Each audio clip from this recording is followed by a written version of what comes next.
Welcome to China in Focus. I'm Tiffany Meyer. Our top story: House Republicans pushing bills to block Chinese nationals from getting student visas to accessing U.S. national labs. The CCP systematically recruited elite scientists, nationals of the People's Republic of China, who were trained in the West, built their careers in American labs, and worked with American funding to develop American technology.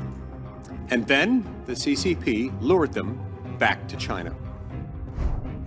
A Chinese robotics firm is developing humanoid robots, and the engineer behind the development got his advanced education and training in the U.S. Vice President J.D. Vance stressing the importance of moving supply chains away from China. We can't rely on communist China to make all the critical stuff. You had hospitals that didn't have medical supplies. And some U.S. clothing retailers are expanding domestic production following President Trump's push for Made in America products. Though with opportunities come challenges. More on the details. We've definitely gotten a lot more interest in domestic production again.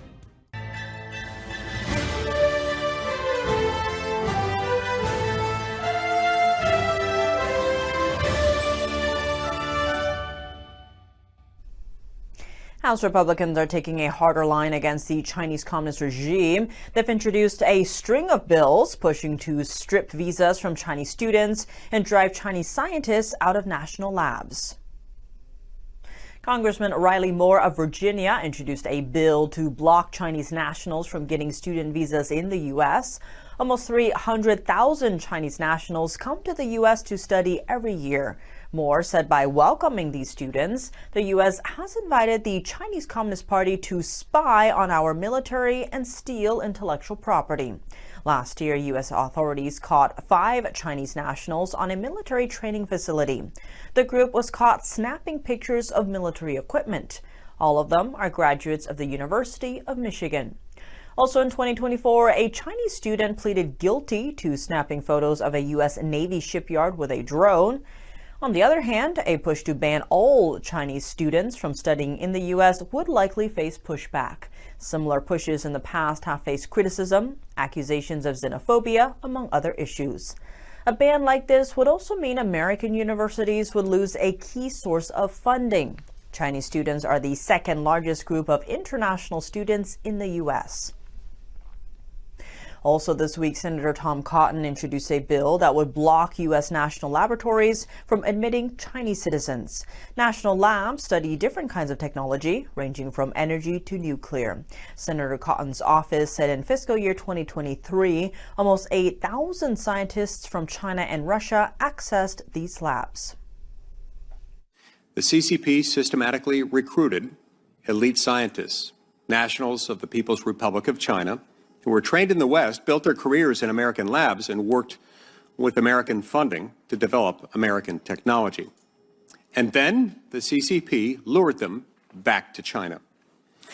It's a deliberate strategy to leverage U.S. taxpayer-funded expertise for the benefit of the Chinese military. He added that the U.S. has started to feel the effects. Former DOE researchers are helping China develop hypersonic missiles, deep earth penetrating warheads, and advanced submarines. These are weapons designed to outmatch and deter the United States. A report from a private intelligence firm found that Beijing has poached over 160 scientists who had worked at Los Alamos National Laboratory. Those researchers went on to work on Chinese military programs. Los Alamos National Lab is home to the development of the world's first atomic bomb. Chinese robotics firm Agibot is developing humanoid robots. They're capable of handling everyday tasks, from household chores to retail work.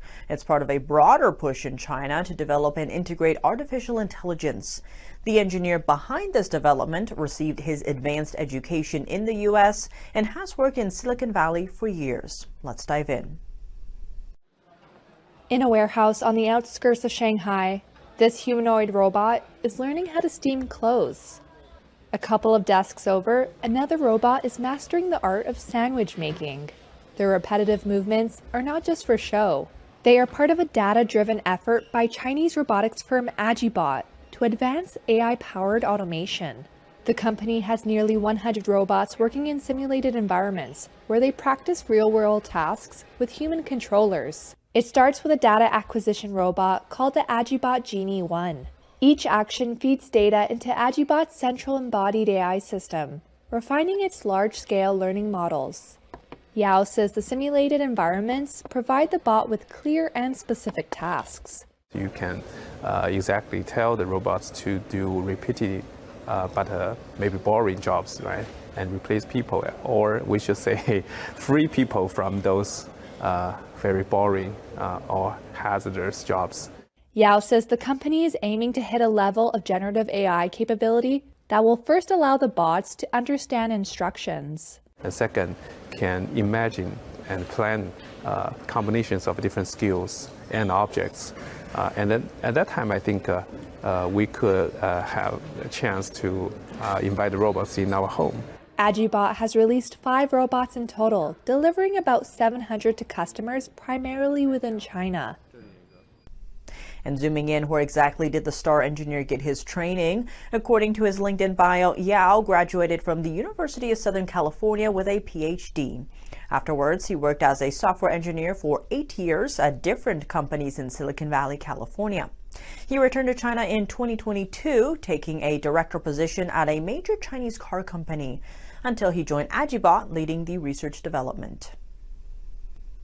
Vice President J.D. Vance Thursday highlighted Trump's push to bring investment and jobs back to the U.S. while speaking on Fox News. Watch. I think the president has actually been quite clear about what he wants to accomplish: build more in the United States of America, invest more in the United States of America, raise wages for workers in the United States of America, and you don't have to pay these tariffs at all. Vance stressed the importance of reshoring supply chains, pointing to the COVID-19 crisis as proof of America's over-reliance on China. We can't rely on communist China to make all the critical stuff. You had hospitals that didn't have medical supplies. You had businesses, manufacturing businesses, that couldn't get core raw materials because China was shut down.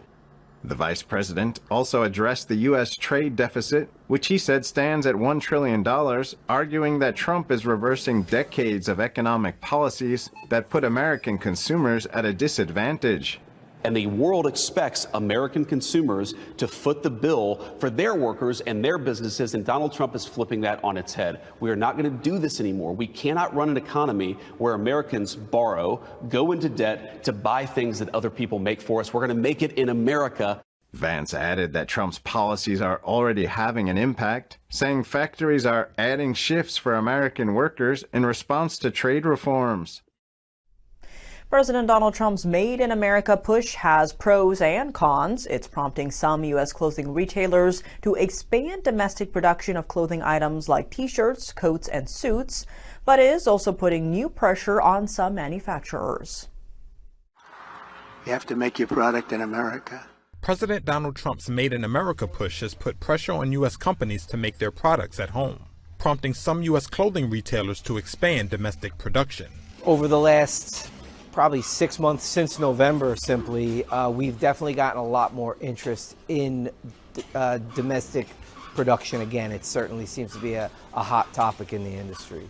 Mitch Gambert, owner of Gambert Shirt Makers in Newark, New Jersey, says that while new business is a good thing, limited capacity, higher labor costs, and tariffs on materials has made scaling up and maintaining quality a tall order. I think that there's going to be a cautious approach to how much business we bring into the facility. We certainly don't want to overload it and kick out the existing customer base that has been a steady with us. But I think it has to be measured about how much we bring in. So that's going to be a challenge to sort of scale it.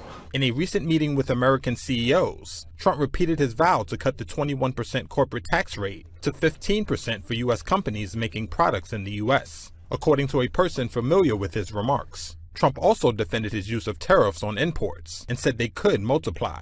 The tariffs are going to be throwing off a lot of money to this country. Meanwhile, Gambert's button costs have increased 18% because of U.S. tariffs against China.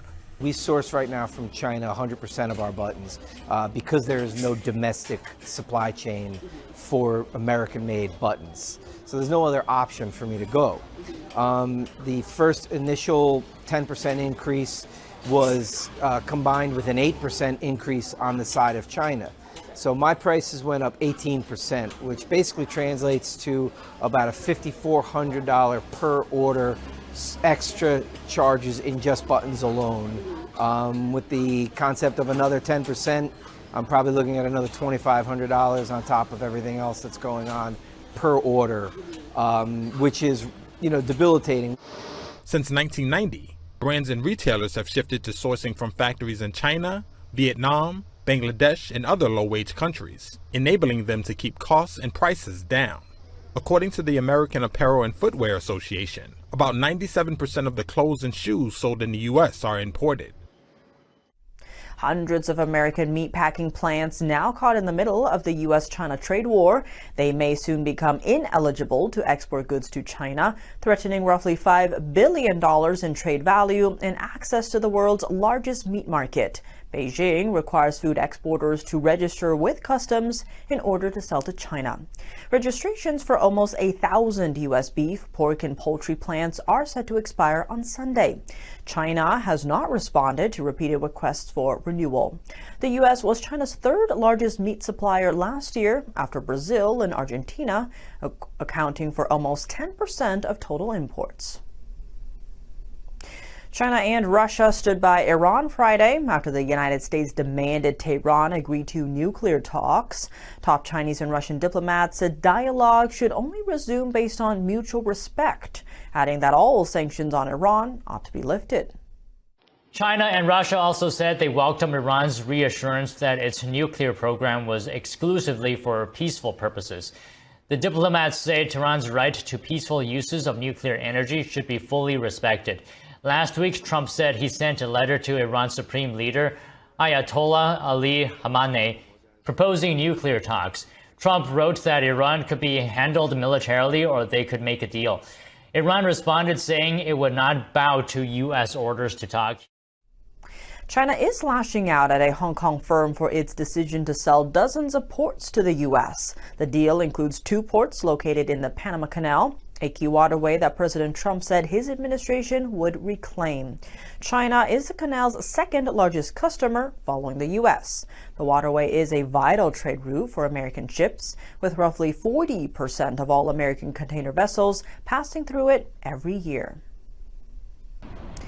Last week, investment giant BlackRock offered to buy 2 ports on either end of the canal from Hong Kong firm C.K. Hutchinson. Chinese authorities published an op-ed Thursday blasting the deal as a betrayal to China. Multiple Chinese state-run newspapers ran the piece as a front-page story. The Hong Kong company's shares plunged by more than 6% the next day. The Panama Canal is key to China's Belt and Road Initiative. The Chinese Communist Party uses the project to grow its overseas influence, largely by investing in other countries' infrastructure.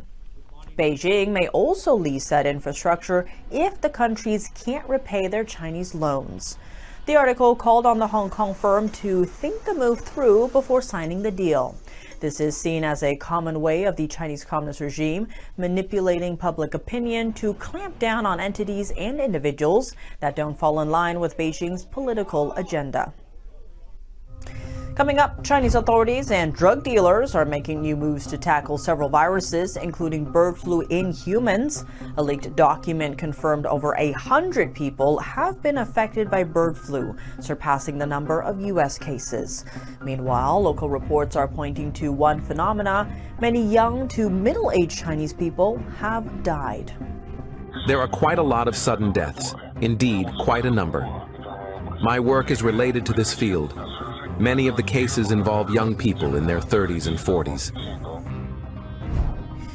Taiwan's president calling for tougher measures to fend off Chinese infiltration. More on Beijing's strategy to weaken the island's defense.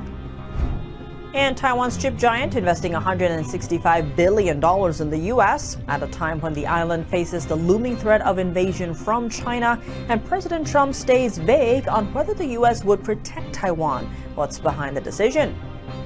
I think that TSMC realizes that it's important to have manufacturing in the U.S. from a political point of view. Welcome back to China in Focus. I'm Tiffany Meyer. As the U.S. grapples with the bird flu infection in its poultry farms, China is warning its citizens about rising cases of bird flu in humans. Meanwhile, eyewitness reports say China is seeing more deaths among middle-aged people. But reports from Chinese media on the concerns are scarce. There are quite a lot of sudden deaths. Indeed, it's quite a number. My work is related to this field. Many of the cases involve young people in their 30s and 40s. Medically speaking, it's mostly heart-related, like heart attacks.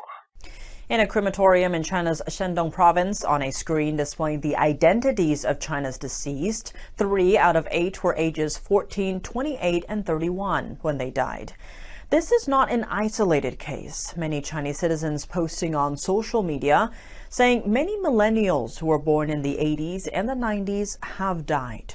These posts were soon scrubbed from the Chinese internet by regulators. Chinese public security officials also issued warnings, threatened punishments for anyone spreading the death reports.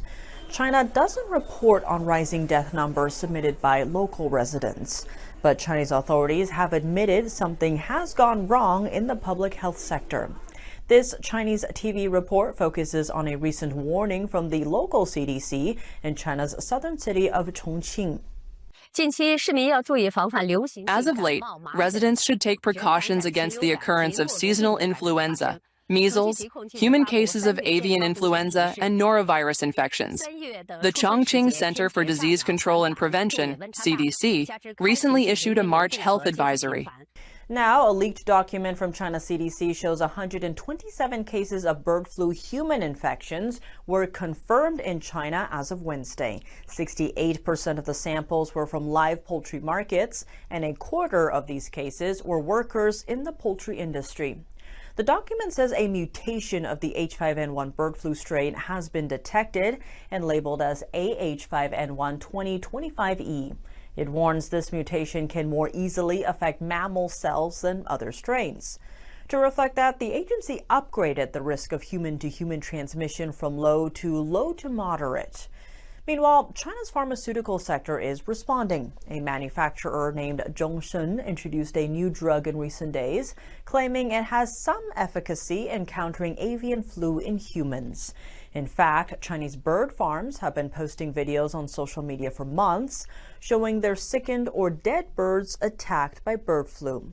But the news was largely censored in China. That means many people were not aware of the deadly virus bird flu until recently.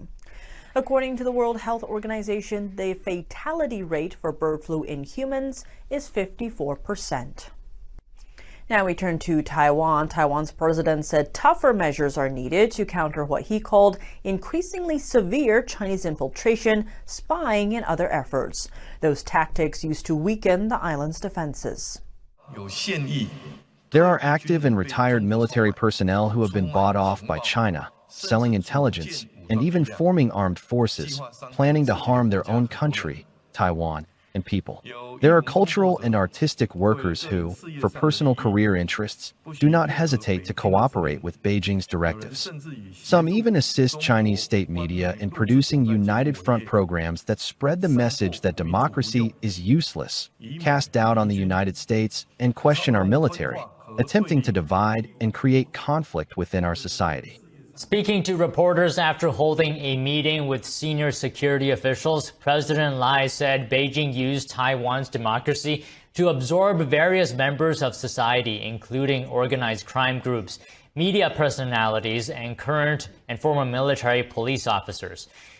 Citing government data, Lai said 64 people were charged for Chinese espionage last year, 3 times more than in 2021. He said the majority of them were current or former military officials. Other incidents include Taiwanese artists and influencers living in China reporting statements and reposting them from Chinese state media asserting Chinese sovereignty over Taiwan.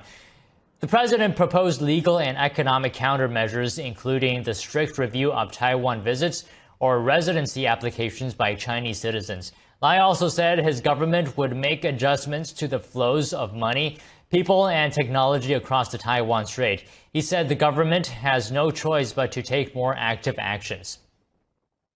What's behind Taiwan's historic investment in the U.S.? Its chip giant announced a $165 billion investment in microchip manufacturing on U.S. soil.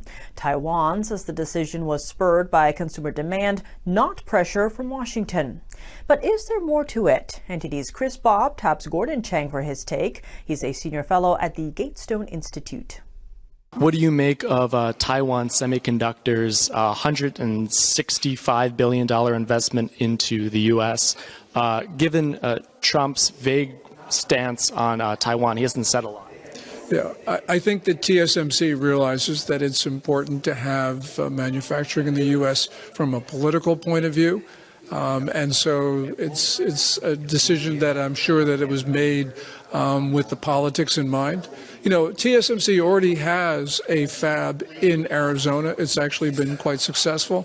And so, you know, they do have a path to actually having something commercially viable because the 5 new fabs with the $100 billion investments will also be in Arizona. So they're following a trail of success.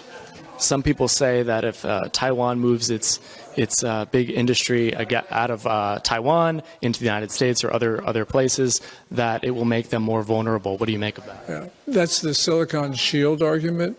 Taiwan is important for reasons other than TSMC. It has been part of our forward defense perimeter since the 1800s. We can't allow China to annex any democracy. Taiwan prevents the Chinese Navy and Air Force from surging into the Western Pacific where we don't want them. So there's all sorts of reasons why Taiwan is still important to us. And by the way, TSMC will be making its most sophisticated chips still in Taiwan, not in Arizona. And can China survive domestically without something to galvanize national sentiment like the West is our enemy, hence we take Taiwan, that sort of rhetoric? Clearly, the Communist Party bases a part of its legitimacy on defending the Chinese nation, especially against foreign enemies. But especially since Deng Xiaoping's time, they've based a large portion of legitimacy on the continual delivery of prosperity. So they have twin bases, nationalism and prosperity. Now they don't have prosperity, so they're sort of falling back on ugly nationalism. That's all for today's China in Focus. I'm Tiffany Meyer. If you have any feedback on the show or have something you'd like to see us cover, send us an email at chinainfocus@ntd.com. We'd love to hear from you. For round-the-clock original news coverage, visit us at ntd.com or download our NTD app. Thanks for watching. See you soon.